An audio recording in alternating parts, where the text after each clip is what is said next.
Hey everybody, so I decided to document my first assignment as a notary signing agent.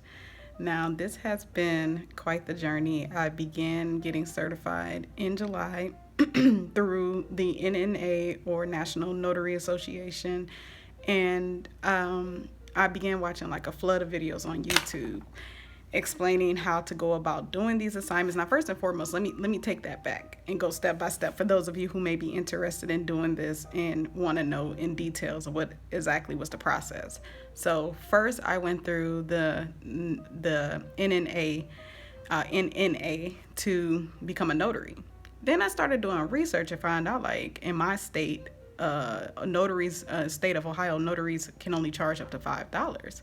So I'm like, what am I gonna do with $5? Like I'm trying to build a business here because I don't want to work for nobody else. Your girl don't want to work for anybody else. So then I did further research and found out about something called notary signing agent. And a notary signing agent is basically acting as a signing agent, but also notarizing documents within different types of home loan forms, many different type of forms that have to do with home loans, I guess you could say. So even with that, I'm still learning all of that. But going through the NNA, they offer so much, and I'm in no way, shape, or form being paid by them to say this at all. But they offer like so many different additional resources along with the training, and but you have to pay for it. Like, there's some things you can get on their website for free and have access to, especially if you become a member. But as far as additional material, when you're first signing up for their classes, you can literally opt to buy all this additional material, and it definitely comes in handy. I recommend reading what that material is offering and making sure that it fits your needs as a notary, because perhaps it is some things that you may not even need. A lot of this stuff is available online, but when it comes down to like just the small details of loan documents and things like that, I feel like that is where the NNA really did a good job of providing like this book. I had it nearby. I don't know what I did with it, but I'm constantly studying the book. Matter of fact, it's over there. It's called Loan Document Source Book. And that book alone has all these different sorts of loan documents pertaining to home ownership. And literally, like, it takes you page by page of these documents, and it's in general because it can change, it can vary. I'm certain it can vary from state to state, but it definitely gives you an idea of what these documents may look like and what you need to be prepared to deal with as a notary, and what you need to as a signing agent, and what you also need to be prepared to deal with as a notary, because there are documents within these loan documents that have to be notarized. And so, yeah, in the NNA, like I said, it's constant.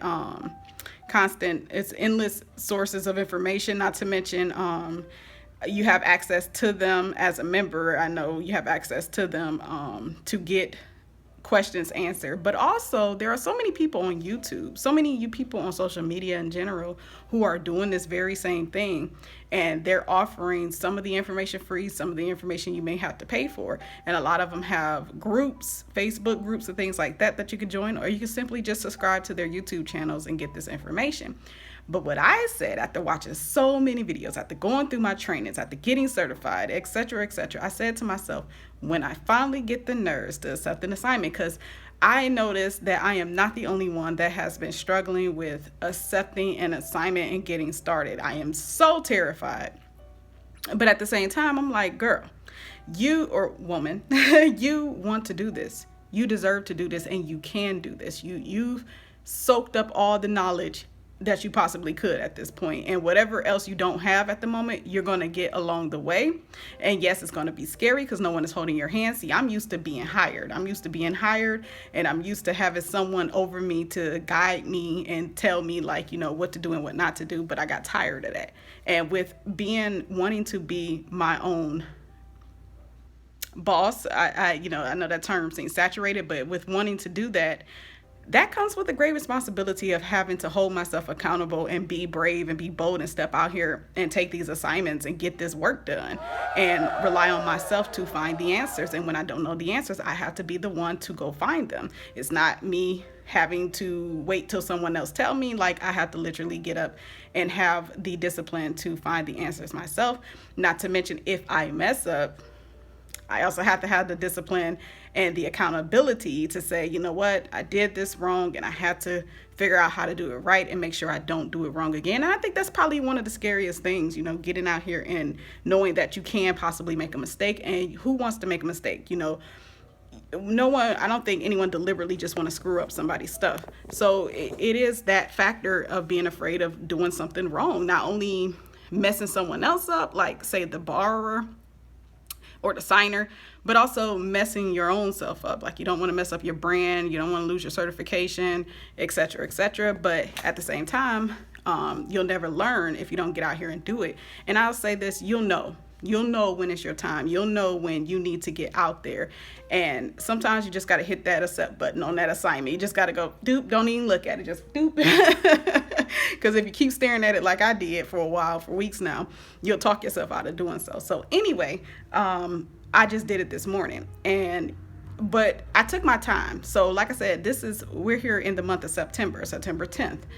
I got my certification back in July. So I took my time. I did the research, not to mention I was not working at the moment. So I did not have the finances necessary to get the things that I needed to even get started. Mind you, there's a flood of things that one needs to get started. So I would say be careful about anyone who goes, oh, you don't need much to get started. Yes, you do. You really do. And if you can't borrow the money, you're definitely going to have the funds to get started if you don't already have the items that you need. One of the things that I kept seeing was like, this emphasis on, of course, you got to be able to travel, so you're going to need some reliable transportation. And then the printer situation, that was like one of the biggest things to me, because I'm like, dang, the printer is just about as much as a card note, though. These type of printers, these folks is recommended. So I don't know. I'm getting ready to use my inkjet computer, but I read on many different websites, as well as heard on many different YouTube platforms, that the best printer for a notary signing agent is a laser printer.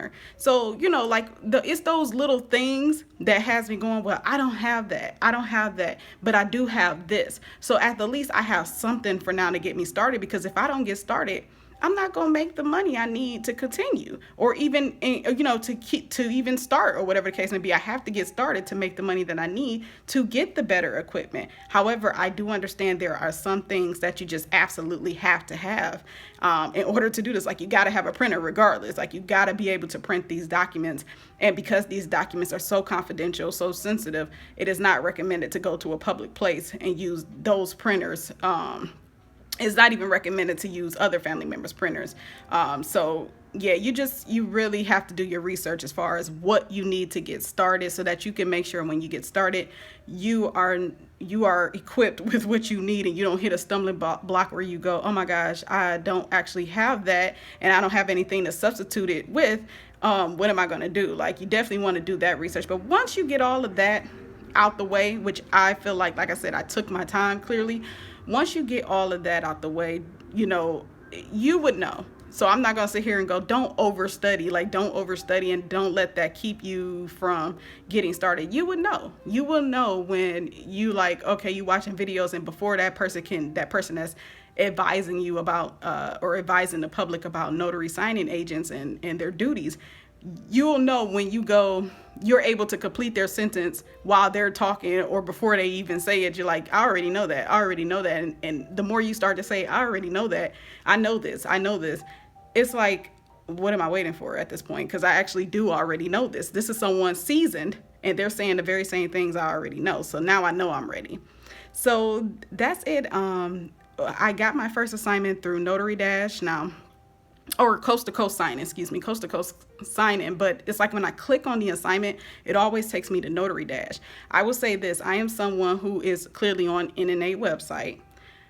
My credentials I also use to get on SnapDocs, but I've recently created a profile on Notary Dash, because I believe Coast to Coast Signings, who I keep getting these text messages from, found me on the NNA website. So when I click on their assignments that they text me, it sends me over to Notary Dash. And I just decided to create a profile on Notary Dash. But the thing is, these assignments are partial claims and they're literally only $30.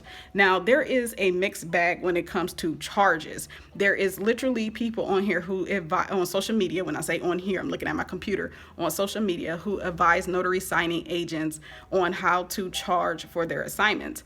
And many of them advise not to take anything less than 60, but it's really dependent upon you. Like, that's why there's people on here that literally tell you how to calculate your assignments.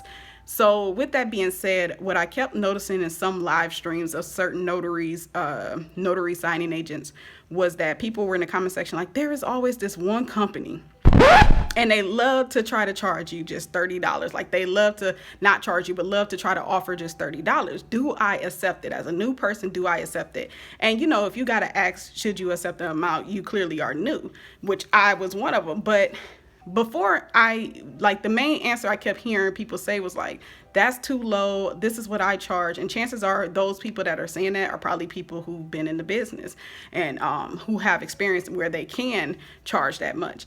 But before I even heard like the response of the person whose social media platform it was, I immediately said to myself, look, these dang on $30 opportunities keep coming. I've tried to negotiate and send back a message saying I won't accept anything less than 60 for these areas, because many of the areas I'm being sent personally, just because of my location, is near me. So I'm like, I don't really need to charge that much. And not to mention the paper that is required to be printed really isn't much for partial claims at all. In fact, it gives a range of 11 to 35 pages. Mind you, depending on the amount of signers you have to sit down with, you have to print double the amount of those pages. So with that being said, I immediately drew the conclusion, like, I'm new.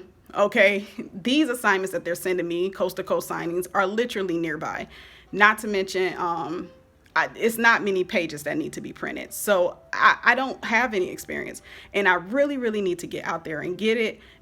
Snap docs, I have not received anything from them. From what I'm hearing, that goes according to seniority. And of course, again, I'm new. I just came out in July. So with that being said, I got to get my foot in the door. I need this experience. I need the assignments. I need the cash flow. So I was like, you know what?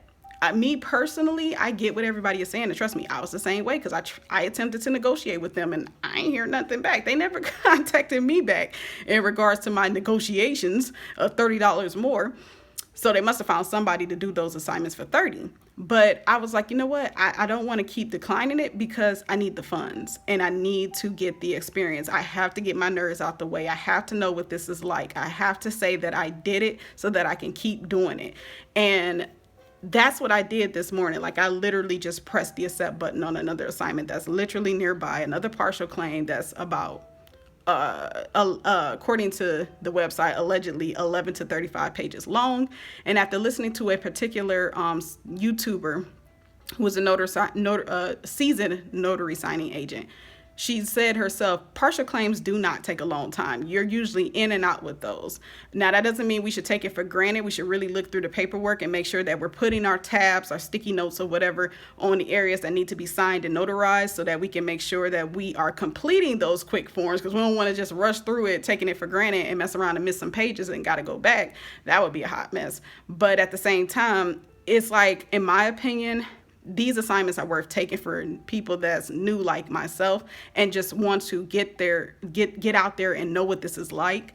And not to mention, but not being there for a long time. Like, you're nervous, you want to get in, do your work, see what this is like, give excellent service, get it out the way, and then leave. Like, because you won't be there long for your first assignment. I think this is really ideal for newbies who have those nerves. And myself personally, I don't have a close mentor.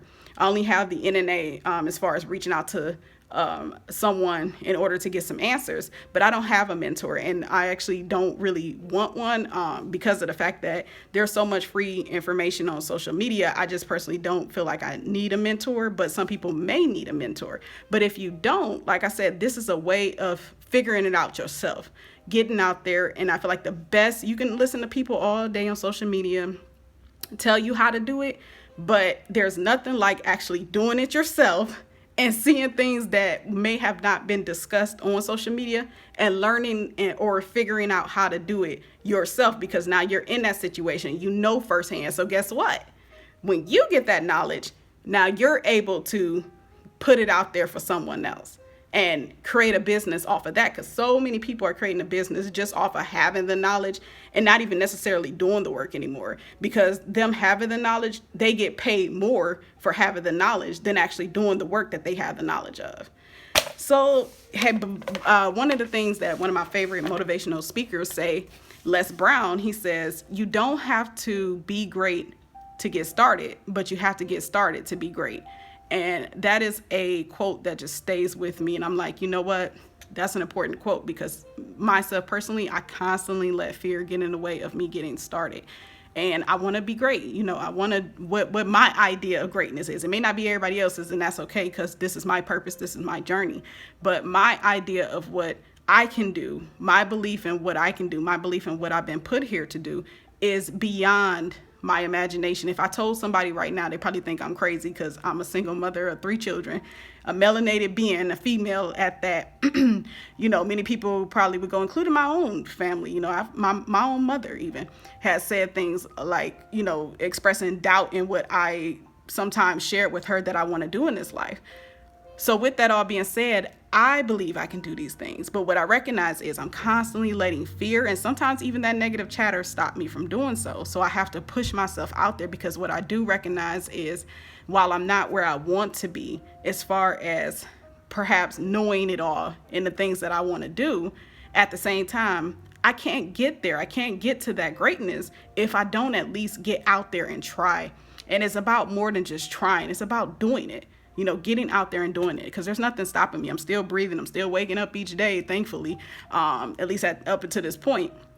So there's nothing stopping me from doing it but myself. So that's it. I am going to take you all on this journey. So like I said, I accepted my first assignment. If it doesn't work out, like if they don't end up getting back to me, if maybe someone else might have accepted the assignment, because it was texted to me last night, I was still able to accept it. So if someone else ends up getting the assignment, I'll make sure I get back on here and let you all know. But if not, and I do get a correspondence from the signing company, I will also get back on here and let you all know. I'm going to take you all step by step, but, somewhat, because I can't take you all into the person's actual house, but I am going to take you all step by step on this journey of having my first loan signing. So I'll talk to y'all soon. Peace.